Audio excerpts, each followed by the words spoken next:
A word of warning, this podcast explores graphic and disturbing stories and includes some strong language. It therefore may not be suitable for our young listeners or other folks who may find it disturbing. Hello and welcome to True Crime News, the podcast covering high-profile and under-the-radar cases from across the country every week. I'm your host, Ana Garcia. Our case this week, police in Utah say a woman confessed to her lover that she killed her husband. Police say she gave him so many details that match the crime scene. But the one thing still missing from this case is the husband's body. The missing man is a father of 3 and in the National Guard. We're recording this on Monday, August 18th of 2025. Our guest today is Dr. Nicky Jackson, professor of criminal justice and executive director of the Center for Justice and Exoneration Network at Purdue University Northwest. Nicky's also an expert on domestic violence, a wonderful human being, and a friend of the show. Nicky, how are you? I'm well, Anna. It's always great to see you. How are you? I'm good. Back from vacation. I took a cleanse, a crime cleanse, as I like to say. I need that. You're going to have to share that info with me. It's very important. It deals, it helps you refresh, keep your empathy, right? Always. And not be too jaded and be ready to dig in. And we've got a case that is very complicated because, Nicky, I know you've got a lot of insight into this case and you can perhaps give us some context here. I think what is very troubling, this is a case out of Cottonwood Heights, Utah, which is about 15 miles from Salt Lake City. Now, there are 3 children here who are victims as well. 5, 7, and 11. They're babies. And they are facing the possibility of growing up for sure without their dad, and maybe without their mother because she's being held in jail. She's accused of killing the father. Now, the children, Nicky, the children are wards of the state because their maternal grandparents are charged with helping to cover up this murder. So the question is, and this is a question I want to ask everyone to chime in here, given how alone that these children must be feeling as wards of the state, right? Not with any family members. Do you agree with the judge? The judge has ruled the mother, who is locked up, can have 0 contact with these children. I don't know how I feel about that. Well, I think based on what we're going to be talking about regarding the case, I do believe the judge was correct in preventing her from talking to the children or even having third-party conversations with those kids. Yeah, it's the reason I am so torn here, so very torn, is because I feel that so much violence and tragedy has happened to these children in a short period of time. They've lost their dad. Their mom is accused of killing them. They've now lost access to their maternal grandparents.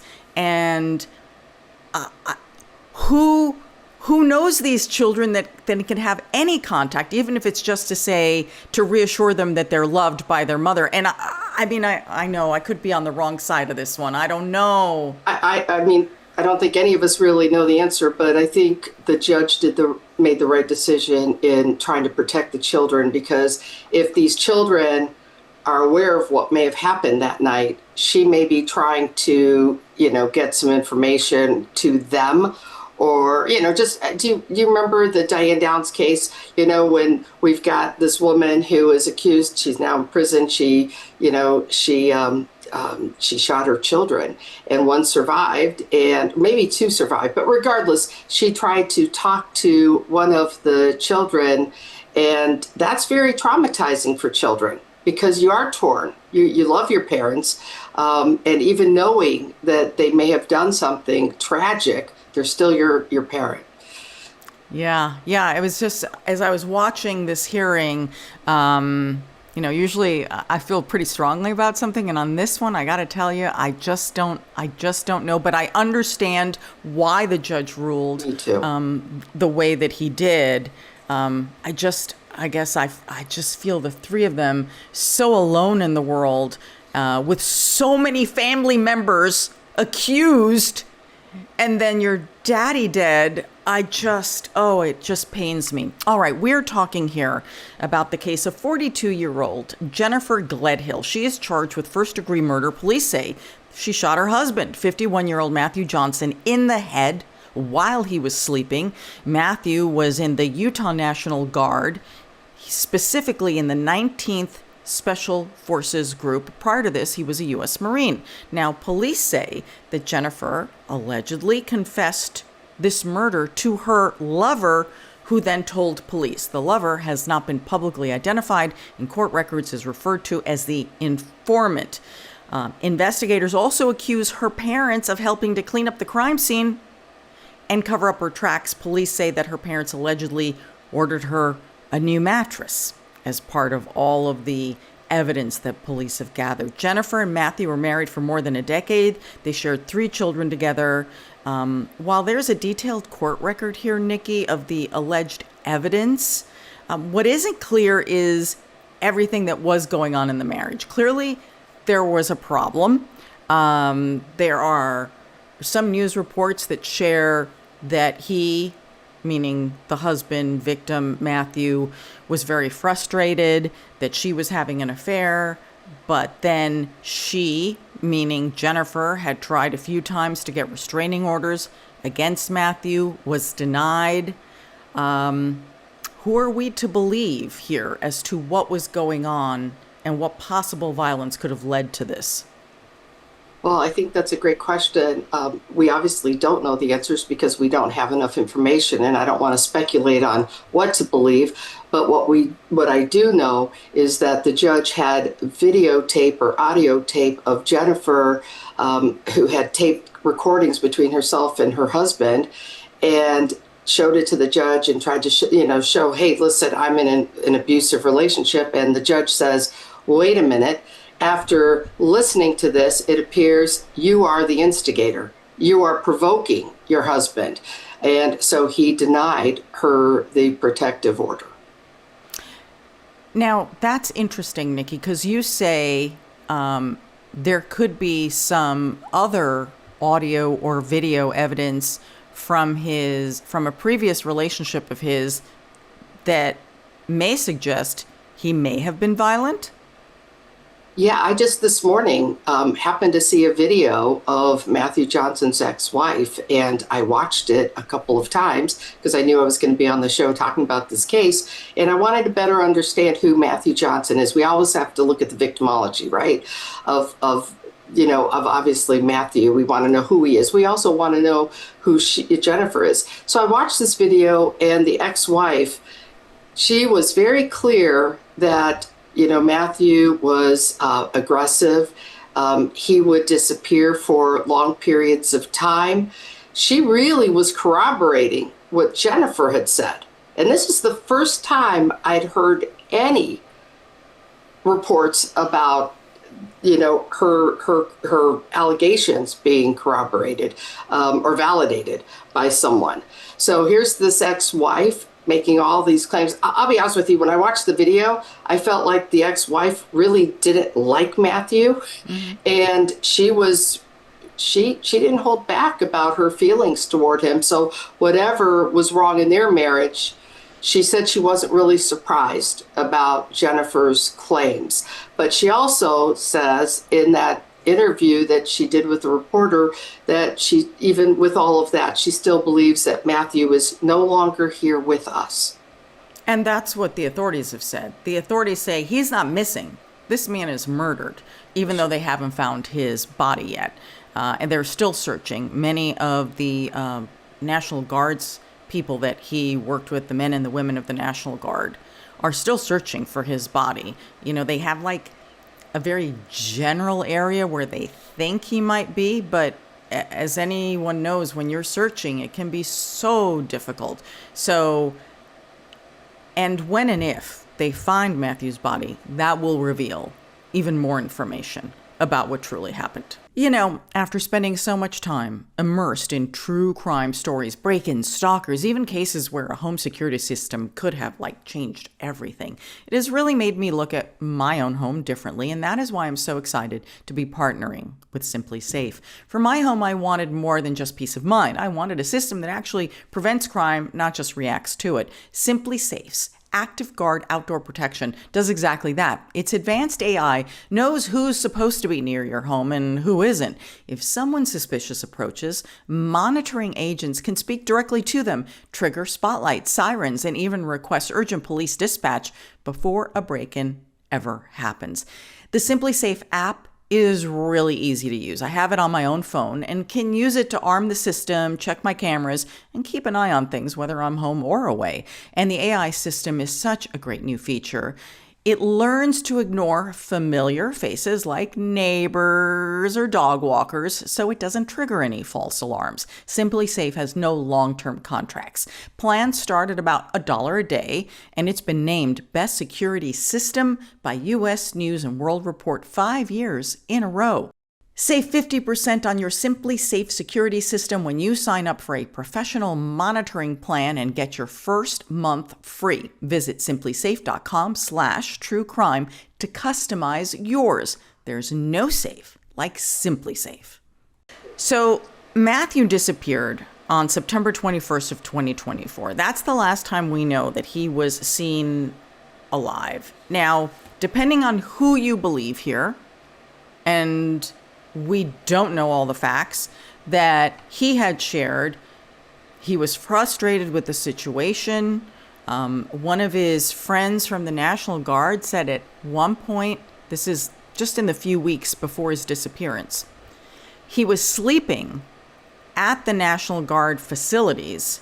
He claimed for his own safety, which makes me ask, hold on a second, where are the kids in all of this? When we think of safety, paramount children. So that's not clear.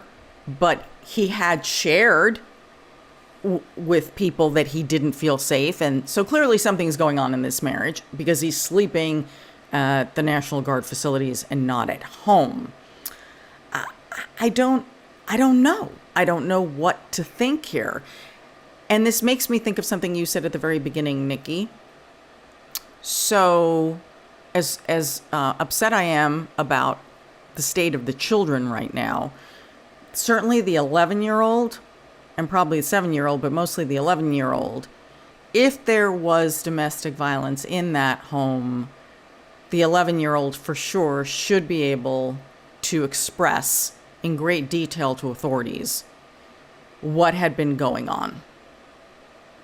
And it's our understanding that the children were not at the home at the time of the murder, according to authorities. That's right. They were with the grandparents. Who ended up getting charged in this, too. That's right. That's right. It's just really something here. Okay, so let's talk about what could have set this off. Because remember, we have this informant who's Jennifer's lover.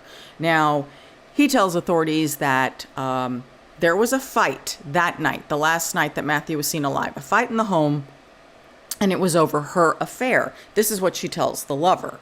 But if Matthew's talking about divorce, and she's got a lover, I would think, wouldn't this be the perfect solution to divorce?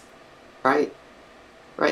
And Jennifer claims that Matthew shows up at the house, on the September 20th, and they're drinking whiskey, they're having sex, and then she doesn't remember anything else. But she recalls then, according to the lover, the informant, that she goes back, or she shoots him in the head on September 21st, the very next day.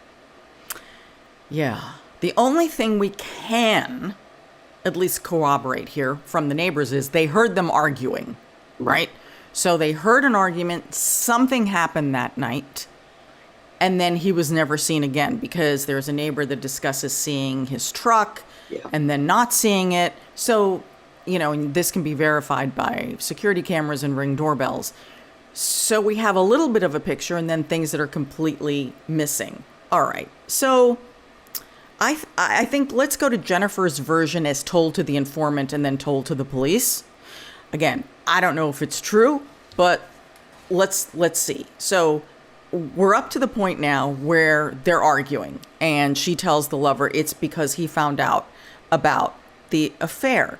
Now, there's something really weird here, because Jennifer then tells police that Matthew told her he was taking off for a week and not to contact him at all. And so police are trying to figure out, you didn't think that was strange? You didn't think you should call police? But, you know, if he has a history, as you've said, Nikki, of taking off, maybe that's not weird. Right. That's what I thought after I watched that video. I was like, after I saw that interview, I was like, wow, that's interesting that the ex-wife said he would just take off for periods of time. So maybe that wasn't that unusual. Mm-hmm. Okay. So back to what police were told. And I know there's a lot going on here.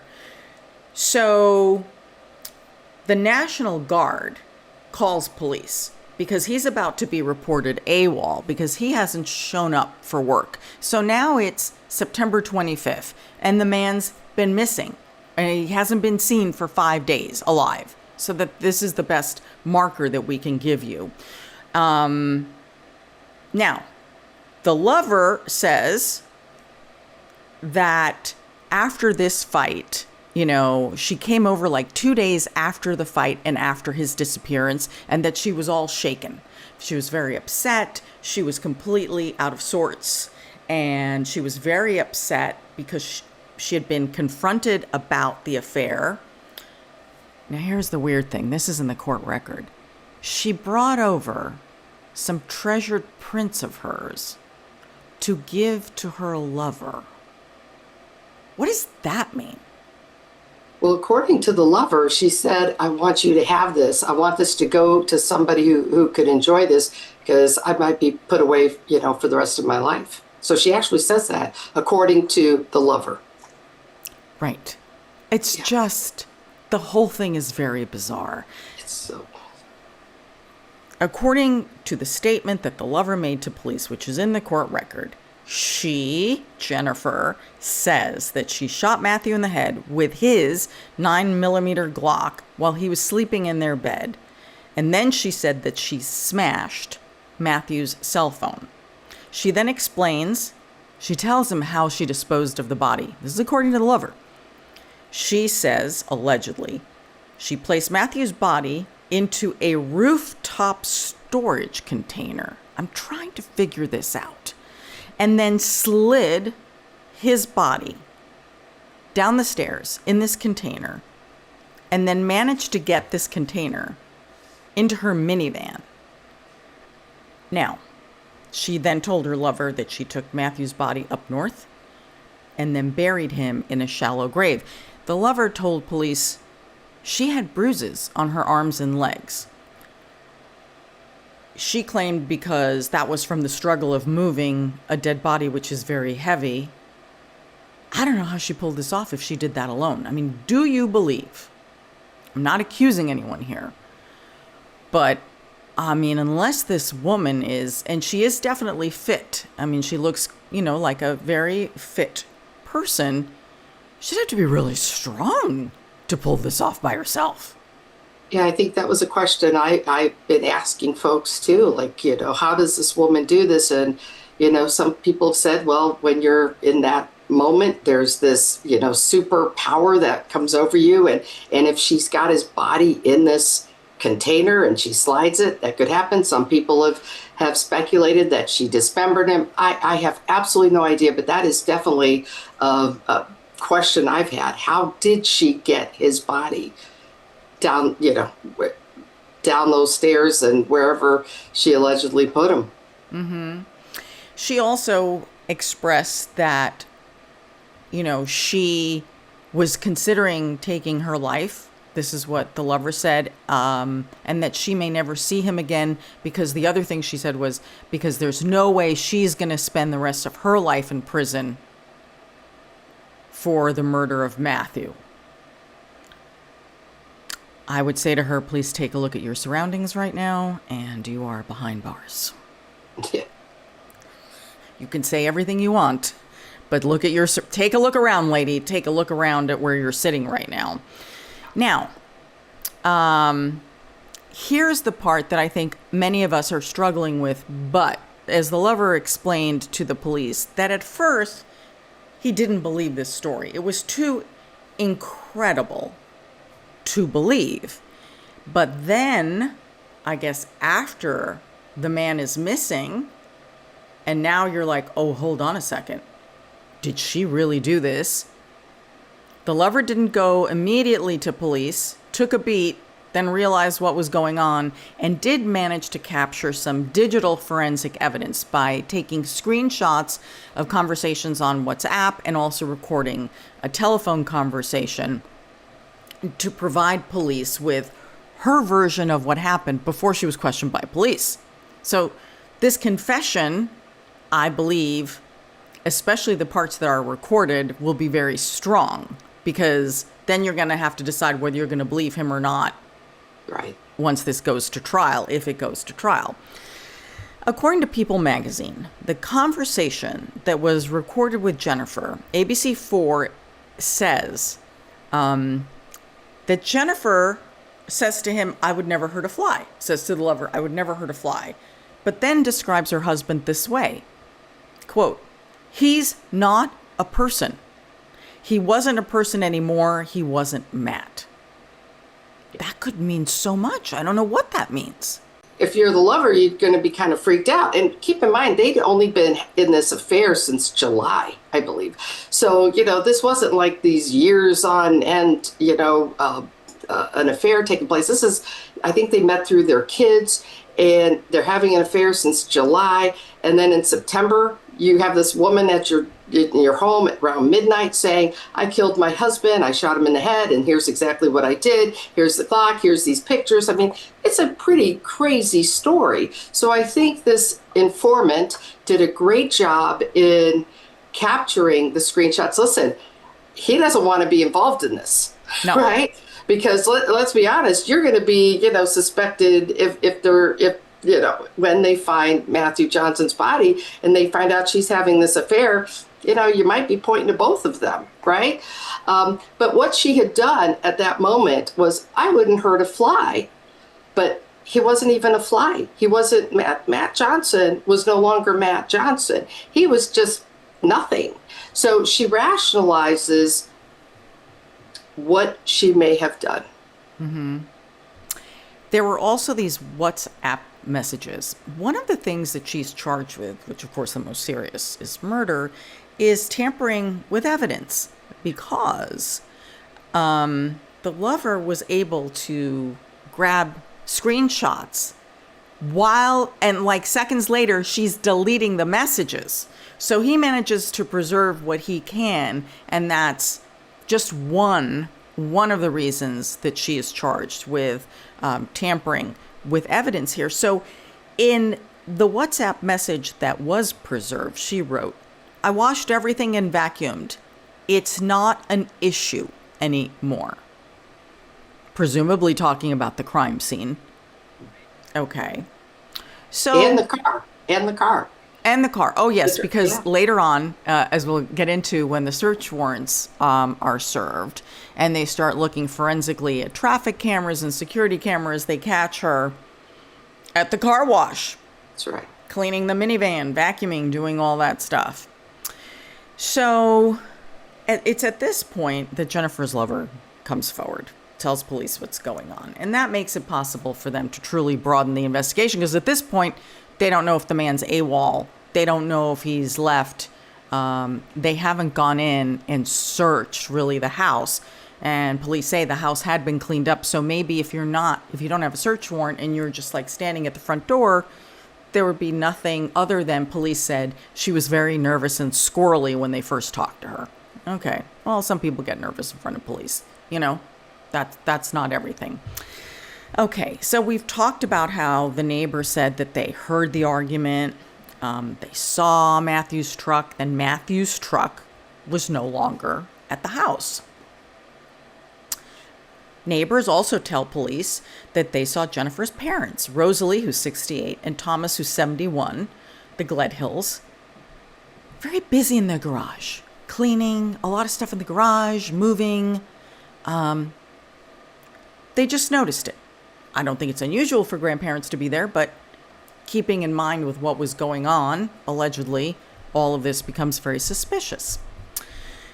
Matthew's truck is finally found September 30th. The truck is about a third of a mile away from the couple's home, And inside the vehicle, they found his cell phone, his smashed up cell phone. So at this point, police have finally started with the search warrants. They serve a search warrant for the couple's home. Police say there's a strong smell of bleach. Red flag. Particularly on the wall behind where the bed and where the head would be. If he was indeed shot in the head, this would be the area.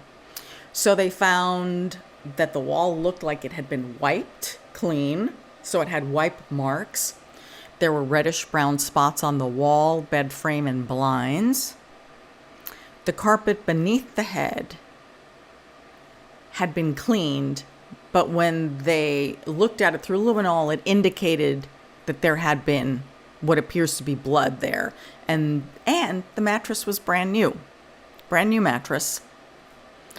Police cut out a piece of the carpeting. They confirmed that it is soaked with blood. However, police have not confirmed that the blood and the DNA evidence conclusively matches Matthew yet.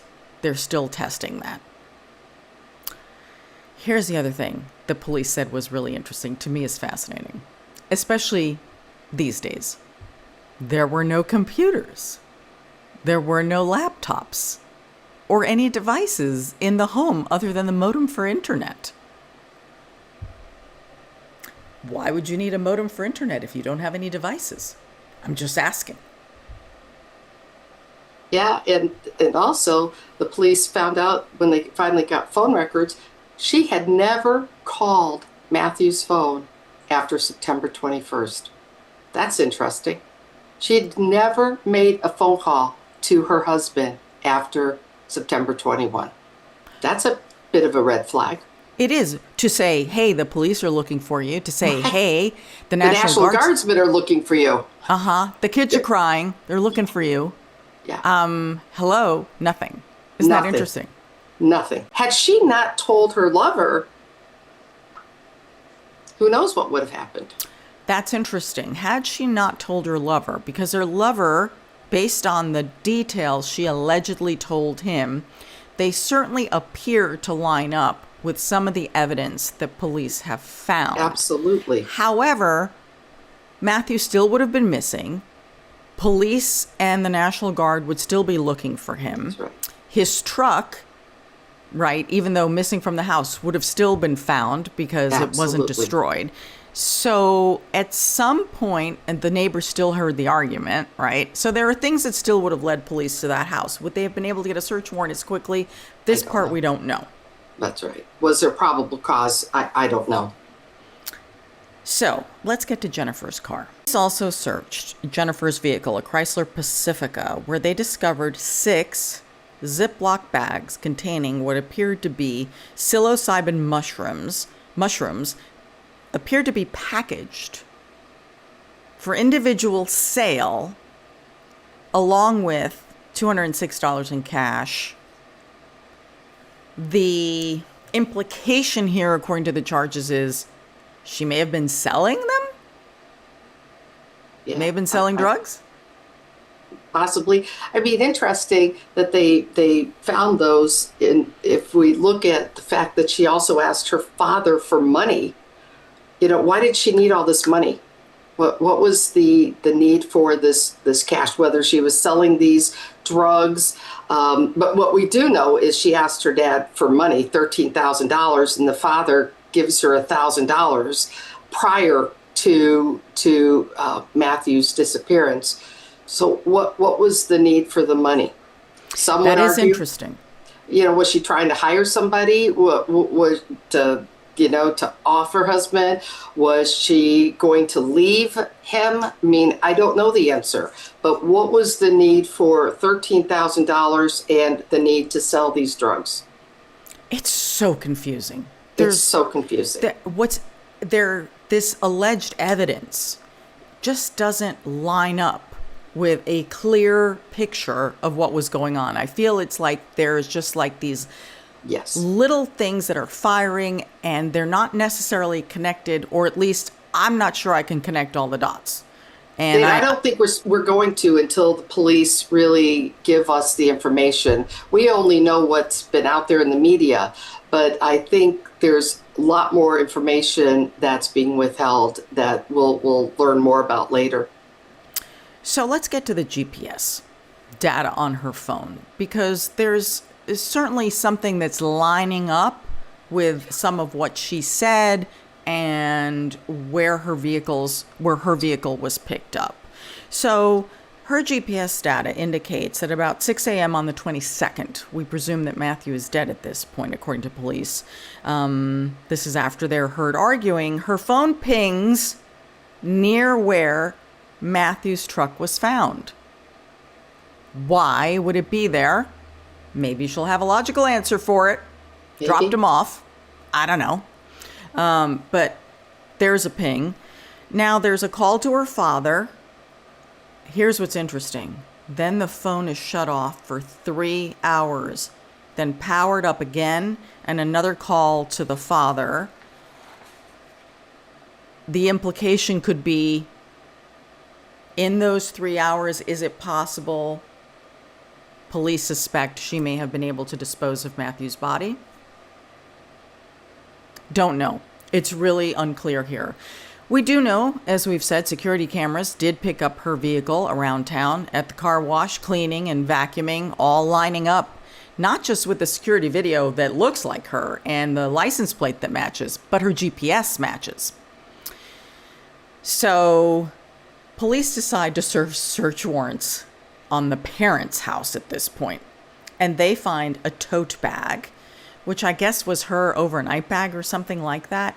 And it's got a gun case in it that would fit the Glock, but there's no gun in it. This is the part I cannot figure out. The gun case itself is wrapped in a child's onesie. Why? No, listen, I can't answer that question. But why a onesie? I don't know. Did you think her parents would open it up and, you don't want to have this box that, houses a gun. And so you throw in this onesie and, you look in there and that's it. I have no idea. I have absolutely no idea. But how did that tote go from her house to her parents' house that quickly? Mm-hmm. Police question the parents. Right. And according to court records, the mother admits to buying a new mattress on Amazon for her daughter because she asked for it. Okay. Timing of it is the suspicious part. Of course. Then the father says, yes, I was at her house, but you know what? I don't remember a lot. I don't remember a lot of the details. I was trying to help her find a leak in the garage. This is what he tells police. And then he's asked by police, did you go into that primary bedroom? This is where we believe Matthew was murdered. His response to police is bizarre. Quote, I did not go in where the incident happened. What the heck does that mean? Well, I think that's telling us that he may have known that there was an incident in that room. We know the neighbor said that the parents he saw the neighbor saw the parents cleaning. Well, yeah, because he's looking for a leak in the garage. But Anna, let's go back to the fact. I mean, the one of the first things that we talked about, and your concern is valid and important for the children. Yes. The grandparents were watching those children. So if grandparents go back to that house, are the children with the parents at that house? I have read reports that say the children were at that house. During the time of the cleaning, that the grandparents were there. That is, I've read that too. They would, especially the 11-year-old, would understand. Grandparents are cleaning. Mom's cleaning. Why are they all cleaning this late at night? Those kids know a lot more. And yeah. I'm sure the police have, spoken to those kids. And maybe we'll get better understanding of what happened prior to Matthew's disappearance and the night of the cleaning. Yeah. Yeah, gosh. But to say that I didn't go into where the incident occurred. It's very bizarre. It's bizarre. I mean, somebody could say there was an incident there, and then he says, well, I didn't go into where that incident occurred, like he didn't know. I mean, I have no idea. But the fact that they were not very honest about how long they were in the house is problematic for them. I mean, the mother told the police that she was in the house for an hour, and the neighbor said, no, it was like 5 hours. They were there for 5 hours. Why would mom lie about being there for 1 hour when we know the difference between an hour and 5 hours? We also don't know what it is that Jennifer told her parents. That's exactly. We have no idea yet. It has not been shared what version of events she told them. You know, was she fighting for her life? Was this self-defense? Is that what she may have said? I don't know. If it was self-defense, like, why wouldn't you tell your lover that? He tried to kill me. Well, that's the first thing you would tell your lover, right? Like, I mean, if you're going to confess to this alleged murder, you would say, listen, I was in a fight for my life. He came after me and I didn't know what to do. And I grabbed the gun and I shot him and then I panicked. I mean, I think that's what people would say if that's really what happened. But she never, even if there were claims of domestic violence in the past, whatnot, that particular night, that day, she did not tell her lover that he was attacking me. He was assaulting me. And this is why. What she allegedly says to her lover is that he found out about us. And then I killed him. I mean, that's basically what she said. Yeah, it's all very confusing here. It really is. And then the money, which, you know, ABC4 in Salt Lake has reported, the search warrants revealed that transfer of $1,000 from the father to Jennifer. And then 2 days before Matthew's last seen, there's that text message from her to her dad, I need $13K by Friday. Right. Like, first of all, who even talks to their parents like that? I need $13K by Friday. Yeah, really? My parents be delete. Goodbye. I'm blocking you. Right. I mean, was there any indication, I haven't even thought of this, but was there anything in the text messages where the father would say, what do you need this money for? Because if my daughter came to me or my son said, I need $13,000, I'd be like, why? Is it a down payment for something or tuition or whatever? Why do you need that money? I mean, was there any indication that the father even asked? We don't know because we've only had bits and pieces released by the authorities as they continue their investigation, as they should, obviously. Absolutely. There's a lot at stake here. You know, there's a lot at stake here. So Jennifer finally gets arrested. She is arrested on October 15th, and she is charged with 9 felonies, including first-degree murder. The mother also faces 5 counts of second-degree felony obstruction of justice, 1 count of second-degree felony possession with intent to distribute. This would be for the mushrooms. And 1 count of third-degree felony desecration of a human body, and 1 count of third-degree felony witness tampering.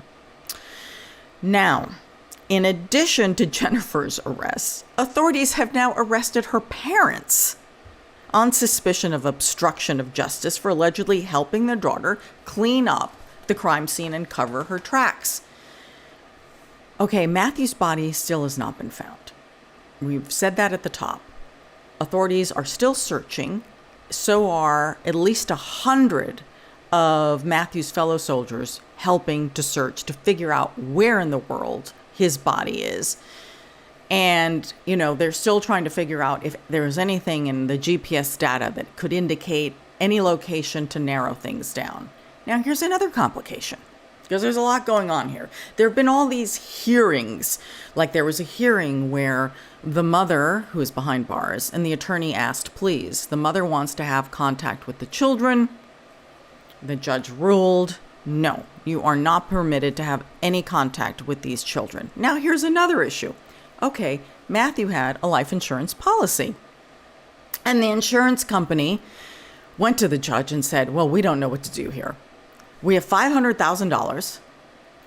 The beneficiary is the wife, who is now charged with the murder. However, she says that she is innocent. She must be presumed innocent.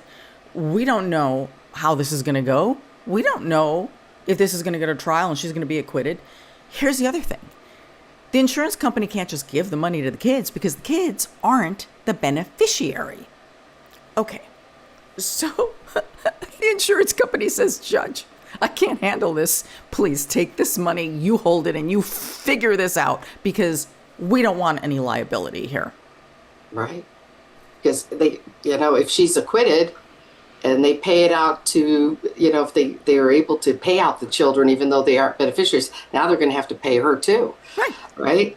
So Prudential did a good job. I think they were very, very smart and wise in telling the judge, here's the $500,000. You figure out where that money goes.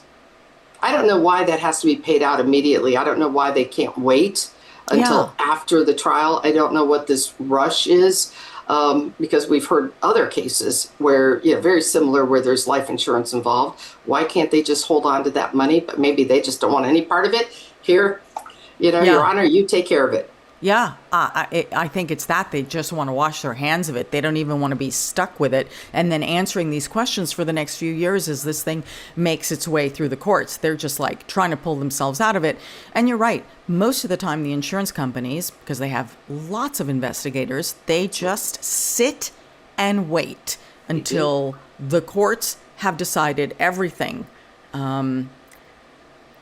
It's a different approach. It's not one I've seen before. Me neither.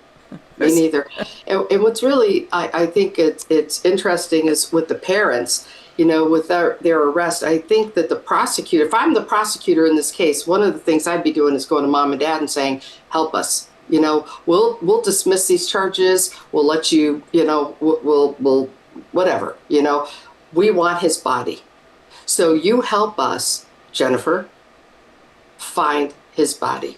And I think maybe those conversations are happening. I mean, I haven't talked to any of the prosecutors. I don't know the prosecutors, but my senses tell me that these conversations are definitely happening because, we don't know anything about Matthew Johnson's family. We don't even know if he has family. Where are his parents? We just don't know. Siblings. We know nothing about Matthew Johnson. We haven't seen anything since, this all broke out about any family members coming forward. All we know is these friends at the National Guards, which I think is weird too. Like, he's got to have some family somewhere, but we haven't heard about them. Yeah, I would see the prosecutors putting pressure on everyone who's charged here. You're putting pressure on Jennifer to say, do you really want your elderly parents to go down for this? Absolutely. Tell us where Matthew is, right? Right. Or then the other prosecutor, same prosecutor, is going to the parents and saying, listen, you two are elderly. You should be enjoying life. And look at what you're facing. Tell us what you know, and we'll drop the charges against you. People will understand you were just trying, or we'll, you'll be put on probation or something. Like something. You can't just get nothing, but you. Absolutely. Yes, you can't. I mean, I'm not advocating that. If you, as charged, participate in the cover-up of a murder, which is the taking of someone's life. No. This is not, you just don't get to wash that away. However, there could be mitigating circumstances if you cooperate. There's just so much that we do not know. And, I asked at the beginning of the podcast, I want to hear from everyone, what you think, whether the mother should have contact with the kids or not. And I told you at the beginning, I was like, oh, I'm so torn. Now I kind of feel like maybe she can't. I just feel bad for the kids. I do too. I really feel bad. I mean, children are always the victim in these really senseless crimes. There's absolutely no reason this crime, took place. And the children are the innocent victims and oftentimes, sadly, again, forgotten. And this is something that they're going to have to live with for the rest of their life. I mean, even if she is acquitted, they are going to have to live with this trauma forever. I don't think she's going to be acquitted. That's just my guess. But based on everything we do know, which isn't a lot, all the information that the police have corroborates the statements made by that informant. And Yeah. I think the police, I've looked at the evidence list, they have quite a bit. They have quite a bit, to work. And prosecutors have a lot to work this case, no question about it. Well, trial is scheduled for December. It's a long time from now. A lot can happen. And really, much depends on finding Matthew's body. I'm not saying that you can't go forward, because we've seen that there has been a change in the approach to cases where you can try people for murder without the body. But I just think it would be very helpful, because if the forensics of the body indicate a match to the story she told the informant about shooting him in the head with his Glock, that would validate some of what she told him, which then, by inference, you could say, oh, maybe the rest of what she said is true too. Up to a jury to decide. We will be watching this case. Nicky, where can people find you, follow you? Because you're always working on these cases of wrongful convictions and speaking out about them. So they can find me on Instagram at Dr. Nicky Jackson. I'm not on really any other social media platforms. I'm on LinkedIn. They can, find me on LinkedIn. Google me. You can find me at the university, Purdue University Northwest. And if somebody has a case of a loved one who they believe is wrongfully incarcerated, they can reach out, and we'd be happy to take a look. Yeah, you've helped a lot of people. We're trying. We're trying. That's why I say a great human being, a wonderful, wonderful human. Thank you, Nicky. We always appreciate you coming on the podcast. Thanks, Anna. You can find me at Anna G News. You can find everything that we do at My True Crime News. Subscribe to our podcast wherever you get your podcasts. Subscribe to our YouTube channel. This is where we have our vibrant community, and I love to read your comments. Can't wait to hear what you think about our case earlier, what should happen, should the mom and the kids have any communication. Sign up for our newsletter at truecrimenews.com. So until next week, this is True Crime News, the podcast. I'm your host, Ana Garcia. Crime never stops, and neither do we.